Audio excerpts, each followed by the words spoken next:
Good day, you're watching Business World Live. I'm Jes Delos Santos and here are today's top stories. In a bid to achieve sound fiscal management, the President vows to overhaul the country's tax system. Citing the need to balance health and economic recovery, the President promises that the government will no longer impose another lockdown. Default averted, Dennis Uy's Udenna Corp settles its debt with a consortium of banks ahead of deadline.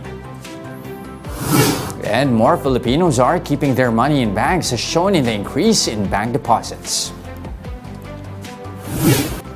We begin our broadcast with President Ferdinand Marcos Jr. highlighting key programs for economic recovery and improving the agriculture sector. And with a promise to implement sound fiscal management, the President also vows to overhaul the country's tax system. Mobile journalist Julie Baiza tells us more.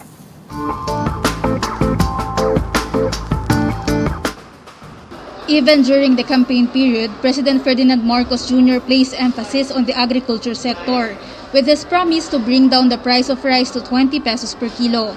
Now that Marcos Jr. is also the concurrent agriculture chief, it's no longer surprising that the industry took center stage in his first State of the Nation address. The President outlined his plan to increase food production in the next planting season through delivering financial and technical assistance to farmers. Ang mga pautang at financial assistance sa mga magbubukid at mangingisda ay magiging institusyon at patakaran ng aking administrasyon. PBBM also promised fuel subsidy, cheaper fertilizer, pesticides, seeds and feeds for farmers, piggeries and poultry farms. But the chief executive also did the unexpected. He requested the Congress to free agrarian reform beneficiaries from their debt burdens. The condonation of the existing agrarian reform loan will cover the amount of 58.125 billion pesos, benefiting 654,000 agrarian reform beneficiaries and involving a total of 1.18 million hectares of awarded lands. Marcos Jr. also mentioned the establishment of the National Farm-to-Market Road Network to ensure the faster delivery of agricultural goods to consumers. He also wants to reinstate the Kadiwa centers that were first introduced during Marcos Sr.'s time. Despite all this, the President admits it will take time for his administration to execute these plans.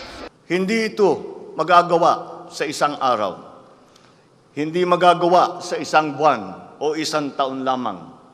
Ngunit, kailangan na natin simulaan ngayon. Meanwhile, President Ferdinand Marcos Jr. promised to implement a sound fiscal management to help the Philippine economy recover and expand in the coming years.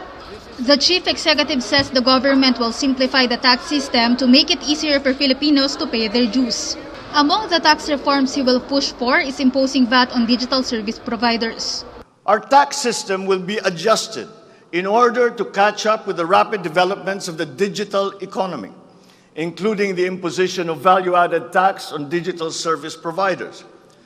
The initial revenue impact will be around 11.7 billion pesos in 2023 alone. Marcos Jr. also did a recap of his administration's economic growth projections, including increasing the country's GDP to 6.5 to 7.5% by the end of 2022, bringing down inflation rate to 2.5 to 4.5% in 2023, and reducing poverty rate to a single-digit figure of 9% by the end of his term in 2028. Mobile journalist Julie Baiza, We Are One News. Now, in terms of health, the President announced that the government will no longer implement any lockdowns. He also backed the Education Department's plans to resume face-to-face classes this year. Mobile journalist Pamela Vasquez with the report.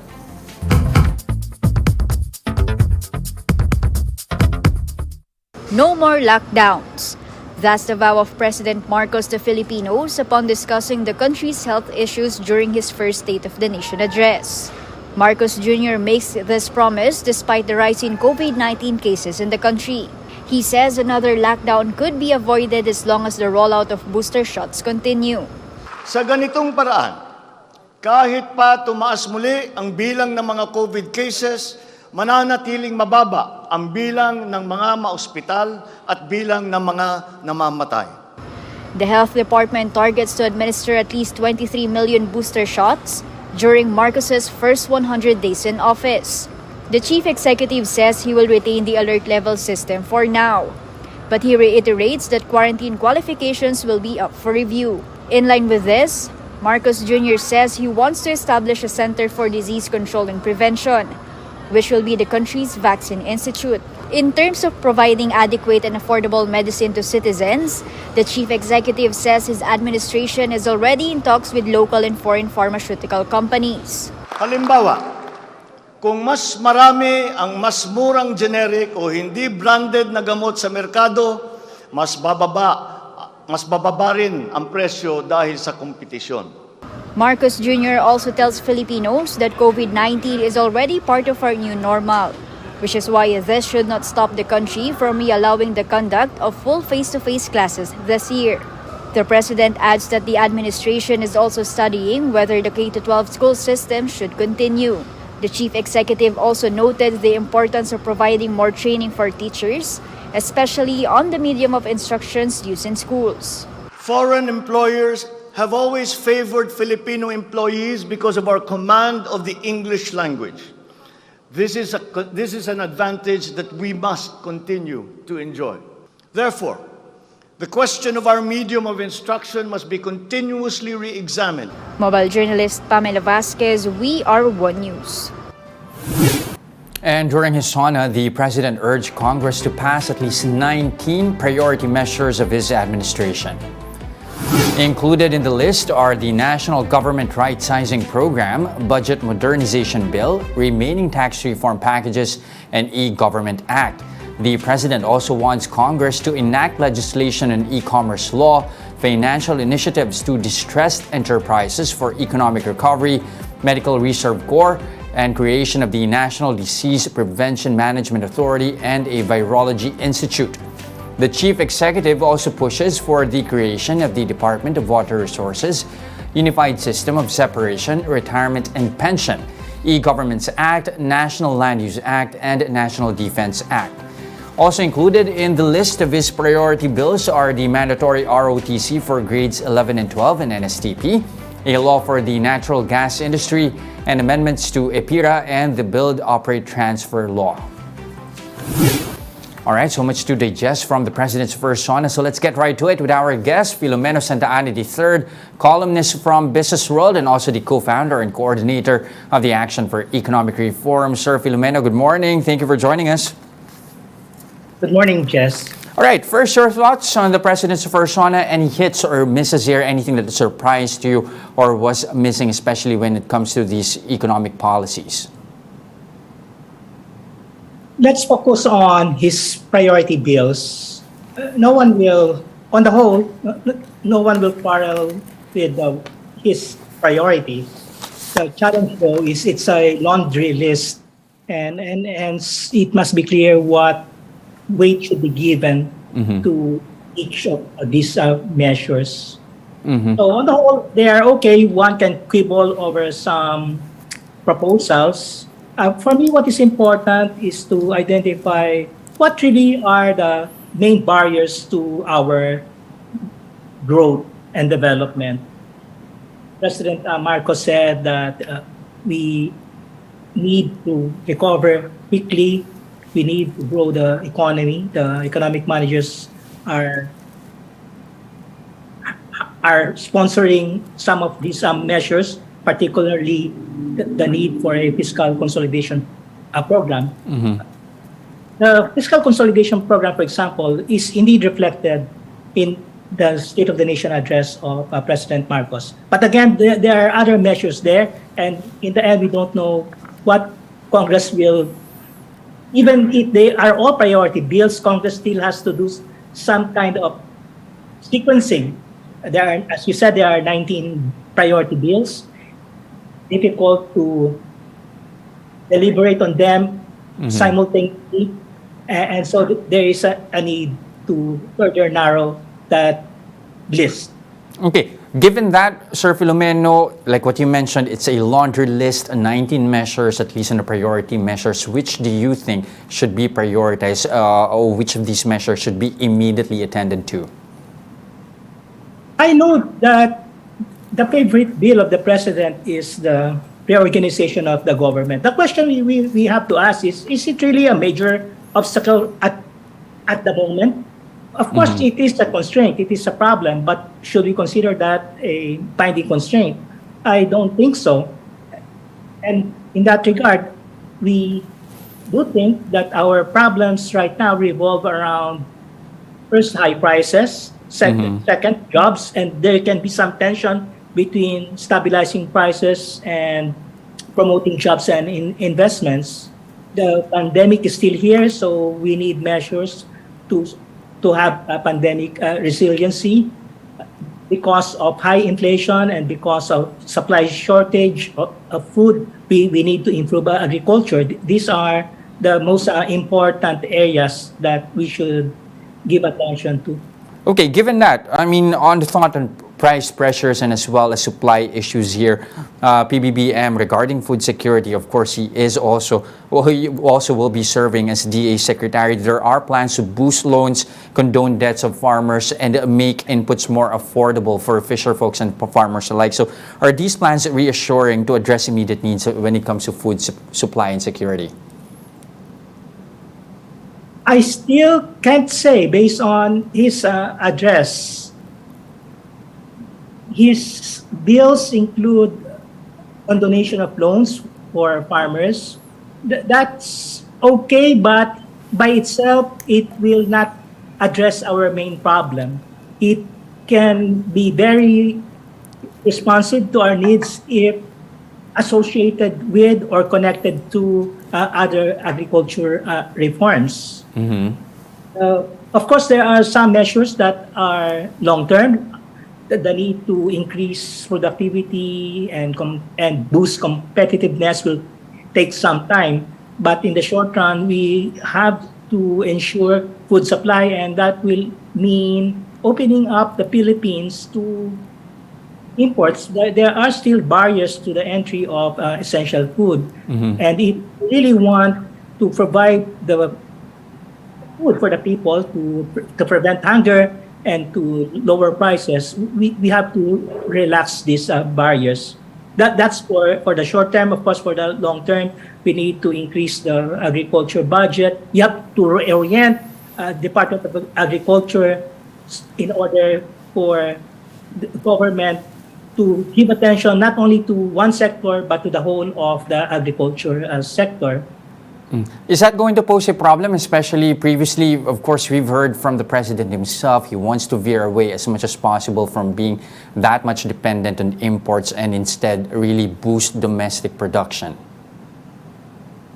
I think there's no contradiction there, because the reality at present is that there is a gap between the demand and the supply of food. And to boost production, we need reforms to be embedded, to be entrenched. But that take time. In fact, we still have to introduce more reforms for agriculture to become efficient. But for the meantime, we have to supply the food for our people, and that would require the easing of imports. At the same time, the relaxation of the import barriers can enable our producers to become more efficient. We saw that in relation to the rice tariffication law. In fact, we now see an increase in rice production in spite of the rice tariffication law, which some argued would be detrimental to farmers. It would be beneficial to farmers, in fact, for the long run. There will be some short-run costs, but even for that short run, we already see the tremendous benefits from the rice certification law, especially for the consumers. Now, again, you also have PBBM here highlighting the need to overhaul the tax system. Specifically, he wants to pursue value-added tax on digital services. He's expecting that to generate more than 11 billion pesos on the first year alone. Could this impact any gains made by the digital economy over the recent years? In the first place, it is but fair to tax transactions that so far have not been taxed. So digital taxation has to be done, given that there's a lot of tax avoidance, if not tax evasion in that sector. That said, it might not be enough. You did mention that the amount that can be collected from taxing digital services and products would be around 11.7 billion. Of course, we need that amount, but given the promises of the president, as stated in his SONA, he wants to spend more for education, for health. He wants to increase subsidies for agriculture, subsidies for fuel. Well, these are targeted subsidies. Nevertheless, all this will really put pressure in spending, in government spending. But we do know that in spite of the fiscal space that we have, this can be threatened without an increase in revenues. So the digital tax can help, but the amount, as you said, is 11.7. That is not sufficient. And some other taxes would have to be introduced. He did mention, and again, this is welcome, to complete the Dominguez tax reforms from the previous administration, in particular, packages 3 and 4, namely the real property valuation and the reform on fiscal transactions and passive income. But note that these packages are revenue neutral for the short term. And so we cannot expect any additional or significant revenue in the short term from these reforms, even as these reforms are indeed welcome. My point is the digital taxation might not be enough. And in this regard, we are proposing, and in fact, the Department of Finance likewise has proposed other tax measures that can be done, which will not impede growth. For example, the taxes on sin products, on alcohol, tobacco, vape products, and the like, are what we call health taxes. They are efficient taxes. And they benefit everyone, including the consumers.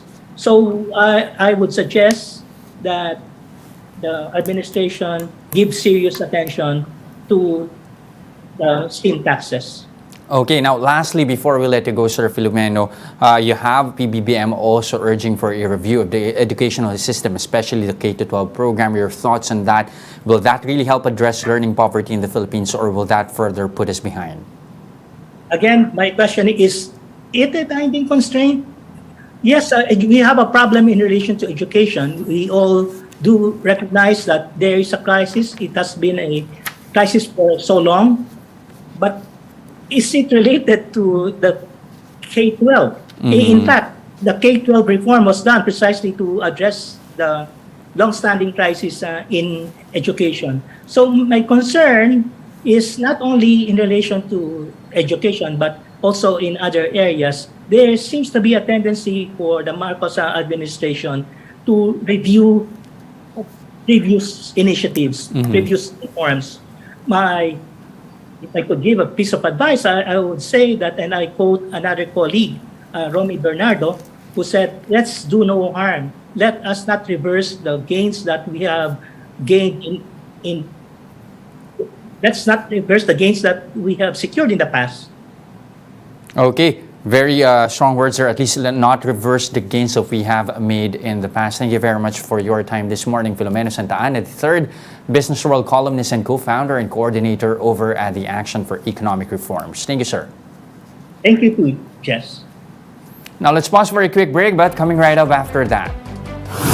Udenna Corp manages to avoid corporate default after paying up its obligations to a consortium of banks. More of that and other stories when Business World Live returns. Stay with us.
And you're still watching Business World Live here on One News. I'm Jes Delos Santos. The Department of Migrant Workers is now coordinating with the Labor and Foreign Affairs Departments for the conduct of bilateral talks with Saudi Arabia. This is on the back of the President's push to redeploy Filipino workers in the Middle Eastern country. But Secretary Toots Ople notes that before lifting the deployment ban, the bilateral agreement must make sure that the rights of OFWs will be protected. In terms of Marcos's call for the digitalization of the Overseas Employment Certificate, Ople says they are already coordinating with the DICT regarding the matter. Yung OEC na ngayon ay papel, no, na madaling mapunit, pwede na lang nila i-submission ng requirements, so hindi na sila kailangan physically pumunta sa POEA pag nagbabakasyon sila. Kailangan din namin ng budget, but pinag-uusapan na namin yan ng DICT. In its first SONA, Marcos also ordered the Social Welfare Department to clean the list of beneficiaries on the agency's social assistance programs. DSWD Secretary Erwin Tulfo says they are now doing this on the list of 4Ps beneficiaries. Tulfo says that some 1.3 million families have already, quote, been graduated from the list. Kasi kailangan namin sa tedious process, baka naman may mahagip kami, sir, aalisin namin, hindi pa dapat, so kailangan talaga pag-aralan.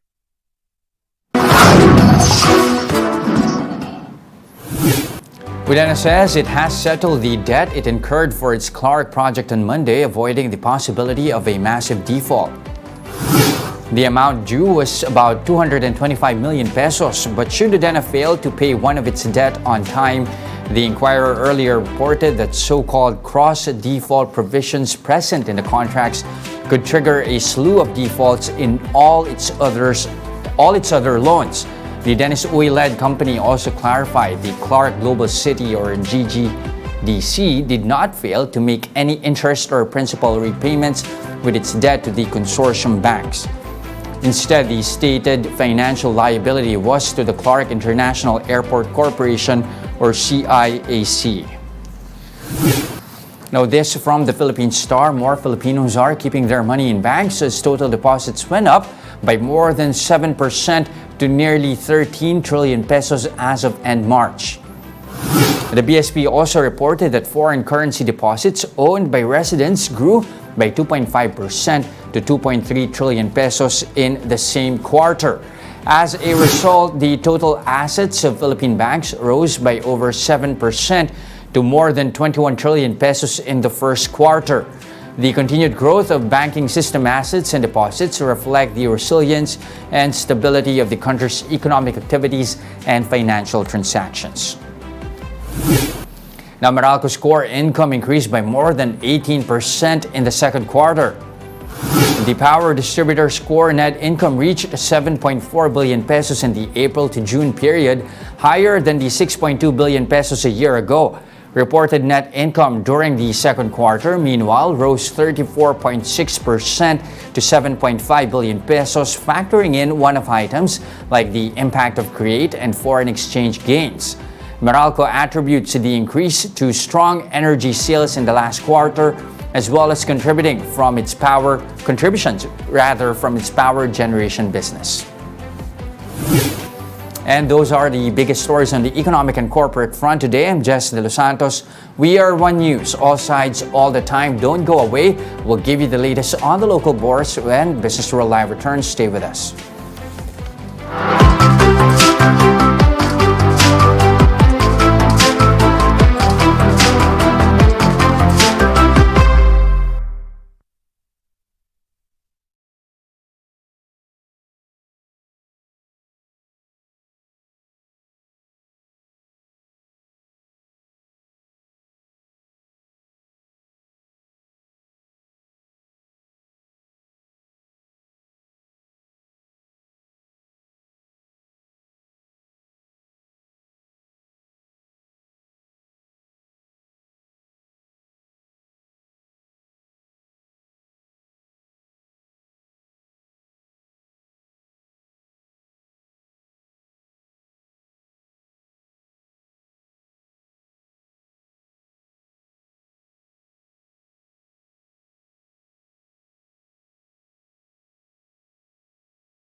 All right, close to 30 minutes into the trading day. After the markets we go, let's check in on how traders are reacting after hearing the President's first State of the Nation address. Let's check in first on the benchmark here. As you can see right now, reversing losses that we have made yesterday, up by close to 0.2%. The index now at 6,221. Right before the President's address yesterday, shares tanked by close to 0.9%. That's on thin trading as investors opted to stay cautious ahead of the SONA. But it's not just the SONA. Astro del Castillo of First Grade Holdings saying that developments in Udenna played a huge role in that pullback. He said it's a huge red flag for investors who are now asking if there are other business groups or companies in a similar position. But Udenna's assurance yesterday that it has settled the matter with creditors helped tempered losses on Monday. Today, though, as you can see right now, stocks here, Udenna stocks here, experiencing some gains here, particularly Dito as represented on the upper chart right here.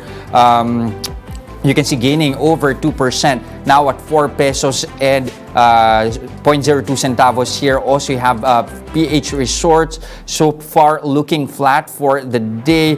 Chelsea, on the other hand, up by close to 4.5%. Phoenix Petroleum also increasing by 3.3% so far into the trading day. Let's have a quick check this time around of our leaders and laggards. Let me just refresh this chart right here. You have Ayala Corporation leading the pack so far, up by 1.3%. Some of our lenders also gaining here. BDO, as you can see, in the green, up by 0.9%, reversing its losses yesterday. Again, one of our biggest decliners on Monday, closing lower by 4.6%. Also, Metrobank here in the green, up 1.3%. Same, such is also the case here for BPI, gaining 0.6%. On the flip side, though, Wilcon Depot, our biggest loser so far, down by 2.1%. Lastly, a quick check on AC Energy. That's after the power player said it's going to issue guarantees of as much as $1 billion for its projects in Australia. The board also gave the go signal for the sale of its shares in South Luzon Thermal Energy to ETM Holdings. That's ahead of the retirement of the coal-fired power plant in Calaca by 2040. The energy player also set to issue a notice to proceed with the 70-megawatt wind project in Ilocos Norte, as well as a parent guarantee to Ingrid Power for its involvement in the national grid's bidding for ancillary services. The day started out good for AC Energy. It started the trading day in the green, but as you can see right here, the stock is now down by 0.1% at 8 pesos and 17 centavos apiece. And that's it for today, July 20, 2022. Join us again tomorrow at exactly 9:30 a.m. You can also catch us on Signal Play. Register an account now at www.signalplay.com and stream One News Live anytime, anywhere. I'm Jes Delos Santos. Mask on, wash hands, and stay safe. Philippines, we are One News, all sides, all the time.